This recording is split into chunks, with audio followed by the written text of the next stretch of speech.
Dê um bom dia, você já agradeceu pelo dia de hoje? Lembra, Deus te deu esse dia. Deus colocou esse dia na sua vida. E Deus só tem coisas boas para nós. Então esse será um dia muito bom, vivendo na presença do Senhor, amém? Eu quero compartilhar algo com você, que é, na minha opinião, aquilo que faz a grande diferença entre você ter êxito e você não ter êxito na vida cristã. Eu imagino que você, como eu, como qualquer pessoa de bom senso, como qualquer filho de Deus, filha de Deus, quer ter êxito na sua vida. Amém? Vamos orar ao Senhor para que Ele nos dê revelação, porque é muito importante que eu tenho para compartilhar com você hoje. Pai de amor, em nome de Jesus, abre os nossos olhos para que possamos ver como o Senhor vê. Dá-nos, Senhor, a revelação da Tua Palavra, que a Tua Palavra penetre, transforma, nos dê rumo, em nome de Jesus. Aleluia! Se você ainda não agradeceu a Deus por esse dia, faça-o agora em nome de Jesus. Levanta suas mãos e fala: obrigado, Senhor, por esse dia. Amém? A forma de você avançar e ter êxito.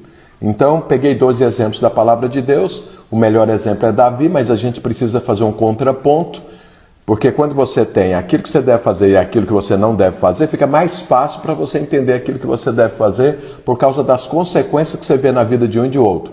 Você sabe que você pode aprender ouvindo, você pode aprender absorvendo a palavra de Deus, ou você pode aprender com a experiência do outro, principalmente se ela foi negativa.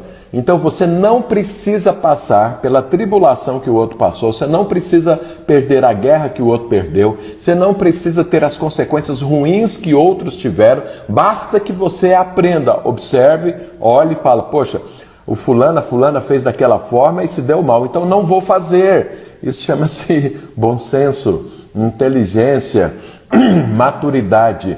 Então o outro passou por algo que foi ruim, não significa que eu preciso passar por isso, basta que eu aprenda com a experiência. Então Saul, como eu disse para vocês, tanto Saul quanto Davi, eles tiveram aquele tripé básico da vida de um vencedor. Eles foram chamados por Deus, foram escolhidos por Deus. Então isso é um privilégio, a primeira coisa. Então, chamados por Deus, assim como você foi, assim como eu sou, chamados por Deus. Segunda coisa, eles receberam o Espírito Santo de Deus, porque Deus, quando chama, Ele qualifica. Deus não depende das suas qualificações, porque as suas qualificações, as minhas qualificações naturais, elas não ajudam o reino de Deus. Para fazer o reino de Deus, nós precisamos das qualificações do Espírito. Então, tanto Saul quanto Davi receberam o Espírito Santo, que é a segunda coisa. E terceiro, por ser chamado, por receber o Espírito Santo, se tornou uma nova pessoa. Então veja, a Bíblia fala que nós somos novas criaturas, geradas segundo a decisão de Deus, a vontade de Deus, pelo Espírito Santo de Deus. Essas três coisas eu preciso ter elas claras na minha mente, sabe por quê? Elas vão nos tornar exitosos, vão nos tornar vencedores, vão nos preparar para a guerra. Então, Saul foi chamado, Davi também. Saul recebeu o Espírito Santo, Davi também. Os dois foram transformados em novos homens, e tanto Saul quanto Davi, e eu e você também, aleluia. E o que é que os dois se tornaram? Guerreiros, pessoas que vencem, pessoas que para todo lado que ele virava tem vitórias. É assim a vida do cristão, é assim que deve ser. Então foi assim. Mas o que aconteceu na vida de Saul? Por que então que ele não é um exemplo para mim e para você? Porque ele, a partir da hora que teve vitórias, ele foi aprimorando a sua vida descansando nas qualificações naturais. Sabe, irmãos, não tem problema nenhum você ter qualificação natural e eu também. Então não tem nenhum problema você estudar, você formar, você fazer um mestrado, você fazer um doutorado. Não tem problema você se especializar em algo, você aprender como fazer melhor aquela coisa. Isso não é nenhum problema. O problema é quando você acha que isso é a razão do seu êxito. Esse é que é o problema. Porque a razão do meu êxito ou do meu fracasso tem a ver com a minha vida com Deus e não com as minhas qualificações naturais. Então tem pessoas que acham: eu estou desempregado, eu vou fazer um curso assim, vou fazer um curso assado, vou melhorar a minha qualificação e aí eu nunca mais vou ficar desempregado. Ter as qualificações vai ajudar? É lógico que ajuda, tanto como eu disse, tanto quanto você puder se qualificar, faça isso. Mas isso não é a razão.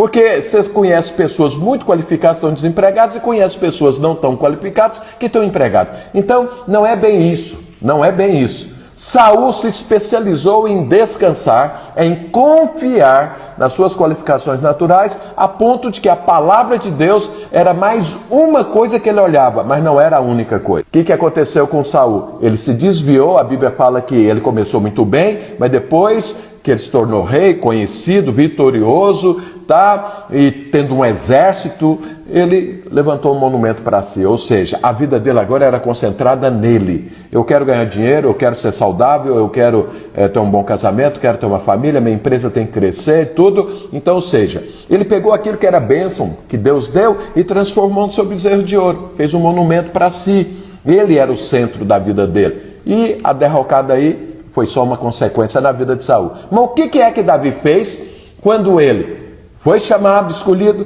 quando ele recebeu o Espírito Santo, quando ele se tornou novo homem, teve só vitórias, foi crescendo, crescendo, crescendo e teve muitas vitórias. O que ele fez? Aí é que faz a diferença, é o que eu e você temos que fazer. Está escrito isso aqui no livro de 1 Crônicas, capítulo 13. Olha o que Davi fez diferentemente de Saul. Então Davi era um homem que sabia das suas fragilidades, sabia das suas dificuldades, sabia das suas fraquezas. E Davi sabia que ele precisava de Deus, mas ele sabia que quem o escolheu foi Deus, quem colocou o Espírito Santo nele, que era o poder pelo qual ele vivia, foi Deus. Ele sabia que ele foi transformado num novo homem pelo poder de Deus. Ele era grato a Deus e ele sabia, eu preciso de Deus. E aí Davi, assim que assumiu o reino completo de Israel, você sabe que ele assumiu uma parte, depois assumiu o reino como um todo em Israel. Olha o que ele fez. Está escrito aqui em 1 Crônicas, capítulo 13, a partir do verso 1. Consultou Davi os capitães de 1000 e os de 100 e todos os príncipes. E disse a toda a congregação de Israel, se bem vos parece, e se vem isso do Senhor nosso Deus, enviemos depressa mensageiros a todos os outros irmãos, em todas as terras de Israel e aos sacerdotes, aos levitas, com eles nas cidades, nos seus arredores, para que se reúnam conosco. Tornemos a trazer para nós a arca do nosso Deus, porque nos dias de Saul não nos valemos dela. Então, olha aqui o que é que Davi fez e o que é que ele reparou. Na época de Saul, o Saul aqui já era morto, infelizmente morreu no campo de batalha, lutando segundo as suas qualificações, mas acontece que do outro lado tem uma guerra espiritual, que não são qualificações naturais que vencem. É vencida essa guerra pelo poder de Deus, pelas qualificações do Espírito, que Saul já não tinha mais. Então, morreu. Davi assumiu, e o que é que ele fez assim que ele assumiu todo o reino? Vamos trazer a Arca da Aliança para Jerusalém. Jerusalém era a cidade onde Davi morava, era a sede do reino. Então Davi estava falando o quê? Vamos trazer a presença de Deus, a arca apontava para a presença manifesta de Deus, para o meu reino, para todo Israel. Ele chamou seus líderes, chamou e falou, vamos avisar para todo Israel, vamos avisar para todo mundo que nós precisamos ter a arca, porque na época de Saul, ele ao invés de trazer a arca, fez um monumento para si. E Davi falou, estava errado, então eu quero mudar isso no meu reino. O que Davi então estava fazendo? Colocando Deus no centro. Não era ele, Davi, o centro, era Deus. Então, irmãos, em nome de Jesus Cristo, Davi trouxe essa arca, todo Israel concordou, toda a sua liderança concordou, ele trouxe a arca e colocou ali no centro. Mas ele fez mais. Ele criou algo, está escrito aqui, olha o que é que ele fez. A Bíblia fala que quando ele trouxe a arca e colocou lá em Jerusalém, pôs uma tenda, pôs a arca ali, ele fez o seguinte, está lá em 1 Crônicas, capítulo 16, verso 4, a partir do verso 4. Designou dentre os levitas os que haviam de ministrar diante da arca do Senhor e celebrar e louvar e exaltar o Senhor Deus de Israel. Saber Asaf, o chefe de Zacarias, o segundo, e depois dele Semiramote, Jeiel, Matias, Eliabe, Benaia, Obed-edom e Jeiel, com alaúdes e harpas. E Asaf fazia ressoar os símbolos. Os sacerdotes Benaia e Jaziel estavam continuamente com trombetas perante a arca da aliança de Deus. Naquele dia foi que Davi encarregou pela primeira vez, essa palavra que é importante, pela primeira vez, Asaf e a seus irmãos de celebrarem com hinos ao Senhor. O que Davi fez? Ele trouxe a arca, que era a presença de Deus, para o centro da sua vida, para o centro do seu reino, para o centro do seu propósito de vida. Mas ele fez mais. Ele criou em volta da arca pessoas que estavam adorando, celebrando, louvando a Deus 24 horas por dia. Até então isso nunca tinha acontecido em Israel. Nunca. Então Davi entendeu o quê? Não basta só ter a presença, eu preciso celebrar essa presença. Eu preciso estar alegre com essa presença, eu preciso estar adorando essa presença, eu preciso estar louvando a Deus continuamente. Então isso foi o que Davi fez. Saul criou um monumento para si, colocou ele no centro. Davi colocou o Senhor no centro. Ele era o cabeça.